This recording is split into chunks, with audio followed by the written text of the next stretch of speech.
नमस्कार साथियों, भारत देश यानी कि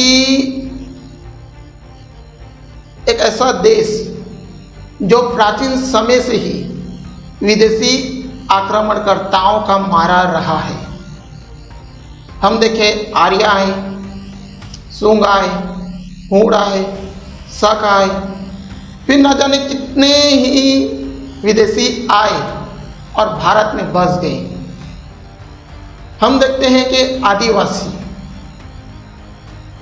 यानी आदि शब्द पहले से लगा है, यानी आदि का अर्थ होता है प्राचीन, यानी कि भारत के मूल निवासी,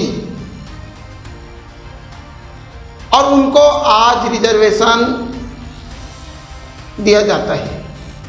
वे स्वयं इस देश के मालिक थे और उनकी स्थिति ऐसी हो गई कि उन पर अनुग्रह करना पड़ता है। यही स्थिति हम देखें तो दलितों की है, ओबीसीओं की है, लेकिन ओबीसी समाज, शेड्यूल कास्ट, ये सारी चीज़ इन राजनीतिक मुद्दों पे फंस जाते हैं और अपने हक की लड़ाई को भूल जाते हैं। हम देखें तो 1500 ईसा पूर्व आर्यों का भारत आगमन, और आर्य से ही भारतीय संस्कृति में जो वर्ण व्यवस्था है, यज्ञ है, कर्मकांड है, उनका आरंभ होता है। उनसे पहले कहीं दूर दराज तक हमें भारत में इन सारी चीज़ों का वर्णन नहीं मिलता है। और कहते हैं कि हम ब्राह्मण हैं, हमने अंग्रेजों से लड़ा, हमने मुसलमानों से लड़ा, तो आपने वर्ण व्यवस्था भी बनाया और आपने अपने आप को सुरक्षित रखा।